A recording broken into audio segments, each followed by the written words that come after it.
Welcome back to November's first edition of QUTV. I'm Quincy Mueller. And I'm David Brink. And today we have some very important information for QU students, starting with how to have your ideas represented in creating the new campus master plan.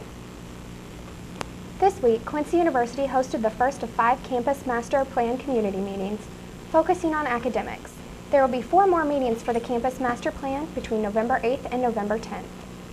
On Monday, November 8th, the meeting will focus on athletics. On Tuesday, November 9th, the meeting will focus on Franciscan heritage and campus aesthetics. On the same day, 2 evening meetings will be held, focusing on student life. The final meeting on Wednesday will focus on North Campus. Tiffany Quincy said the meetings are focused on revising the current plan. The overall purpose of the campus master plan is to take the existing QU strategic plan that was established last year and translate it into our actual physical space on campus. And so we are looking at 5 different areas. The next meeting concerning athletics will focus on space management needs, upgrading existing facilities, and the anticipated growth of NCAA athletic programs and non-athletic student programs. Job searching after graduation is a stressful time, and many students are not aware of all the resources the university offers to make the search process less stressful. And since many graduates will begin their search in just a few months, it is important that they are prepared. Quincy University pushes students to be successful in whatever they do after graduation, whether it be continuing their education or starting a career. And with deadlines for graduation approaching, students will soon be applying for graduate school or starting their job search. One office on campus that plays an important part in student success after graduation is the Career Services Center, located inside the School of Business office on the 2nd floor of Francis Hall. One of the programs that Career Services recently offered was a graduate school workshop, which one student and graduate school applicant took advantage of. I learned about the timeline of when you need to have things in for graduate school. And then I also learned about the different tests you can take and the information you need to know when applying to take one of these tests and where the tests can be taken. Students who are looking to get the advantage in this tough job market can also benefit from the services and advice that QU offers.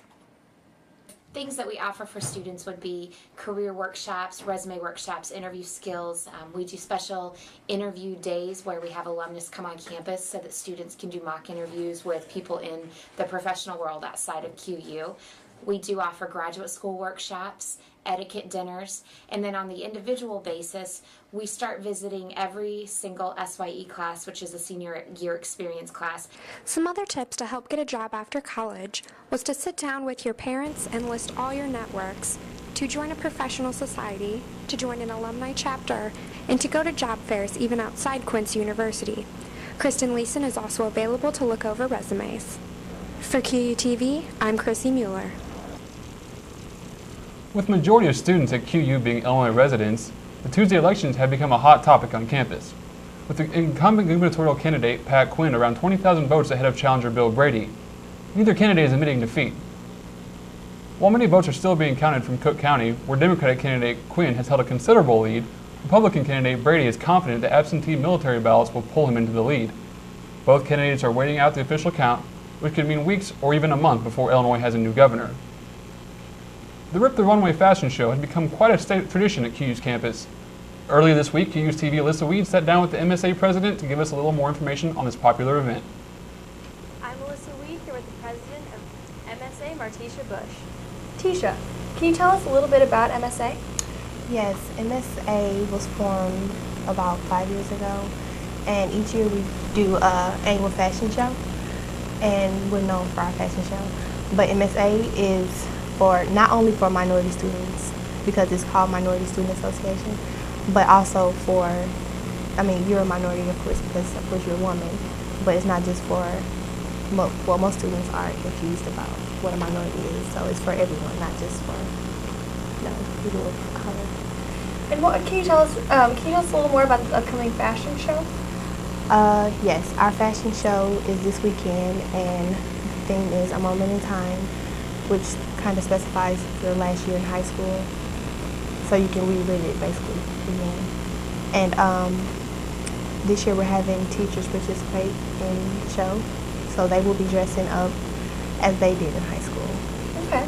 Who else will be participating in the fashion show? We have people from different sports and, ethnicities and things. David, he's on the football team, and his girlfriend,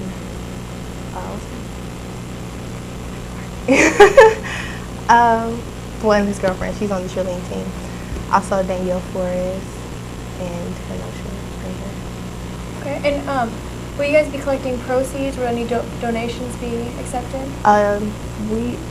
To get in the show, it's $3, but there's a party afterwards, and it's free to get in if you go to the show. And for the community, it's $5. But we also donate some of our proceeds to the Learning Literacy Center here in Quincy. Thank you, Tisha. We look forward to the show this weekend.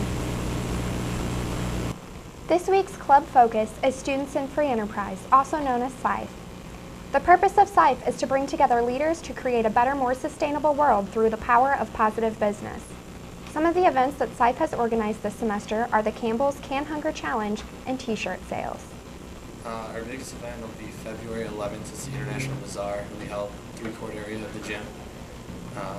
In the morning session, we have around 500 elementary school students come and learn about different countries. Last year we had about 25 countries represented. We'll have about the same this year. Their biggest event this year will be the International Bazaar on February 11th. This event is held so that elementary students can learn about different countries. The Quincy Hawks soccer team is on a hot streak, sending them to the semifinals against Indianapolis tomorrow. The team has an overall record of 11-5-2 this season. This will be the team's first semifinal appearance in 5 years when they advanced all the way to the national championship game in 2005. Right now, the Hawks are ranked number 4 and Indianapolis is ranked number 8. A victory in the semifinals would mean the Hawks will advance to the championship game on Sunday. Individual players have also been named to conference teams. Jack Wiedemeyer was named first team, Grant Ellison and DJ Lampert were named second team, and Abe Dernberger was named third team. The Lady Hawks soccer team is also in postseason play this weekend, playing at Northern Kentucky in the GLVC tournament semifinals. The Lady Hawks are number 3 seed and will take on number 2 seed Wisconsin Parkside on Friday. The men's basketball team tipped off their season with QU's annual Hawk Hoopfest. The Hoopfest was held in conjunction with the women's basketball team. The Lady Hawks introduced their roster and coaching staff first, then scrimmaged for 15 minutes. After the Lady Hawks scrimmaged, the Hawks took the floor to introduce their roster and coaching staff, and then scrimmaged for about 20 minutes. Both teams put on a good show for the crowd. A few hundred local fans and students were in attendance. The team scrimmaged well during the event.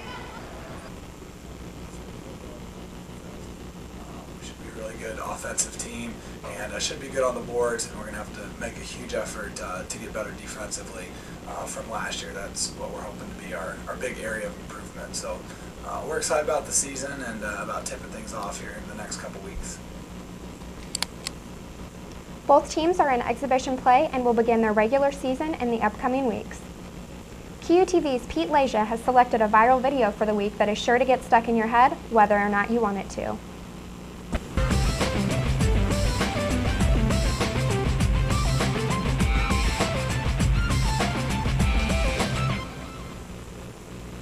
Welcome once again to QUTV's Viral Video of the Week.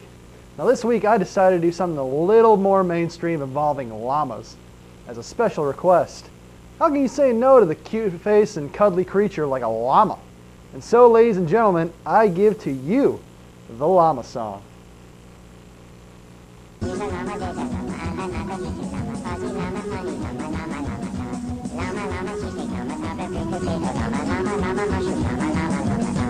I was once a day outside in the day, but I never saw the way the orange slithering. I was only 3 years dead, got it on the tail, and always little child to the safety rail. Did you ever see a llama kiss a llama, oh the llama, llama, llama kiss a llama, llama, llama, llama. Have a llama, twice a llama, not a llama, mama, llama, llama, in a car, a llama, llama, llama, llama. Is that how it's called now? Is it also old? Is it made of lemon juice, torn up at the core? Now my song is getting clean, and another laugh. I don't need Florida now, on the camera. It's a little older, as some of you might know, but I can guarantee you it's at least memorable, at least enough to get you hearing it while your mind is wandering in class. Anyway, that's all the time we have for today. From QUTV News, I'm Pete Leja, and I always need to have the last word. I'll have another video for you next week. This past Tuesday, the QU Latin Club celebrated November 2nd with the Day of the Dead celebration. The event was held in the Hawk's Nest where the club welcomed friends and family of the school to come join in the celebration of the Mexican culture.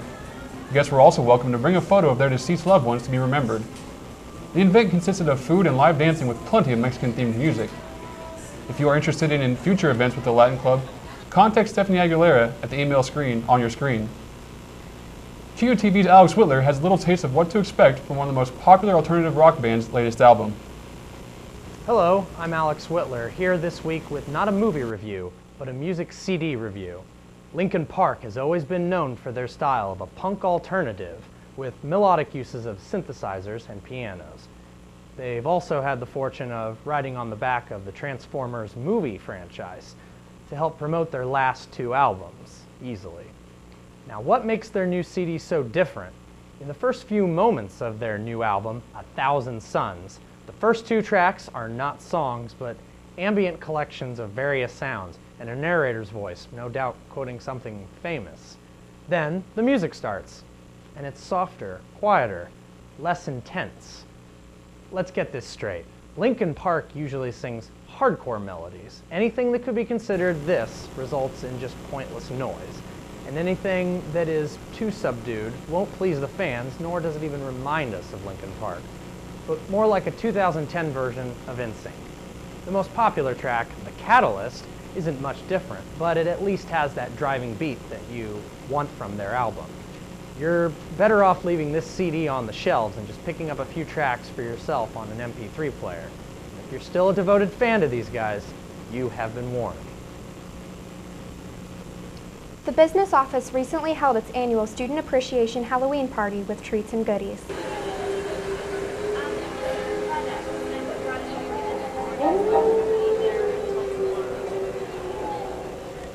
Students were encouraged to come and enjoy free treats and to win instant prizes.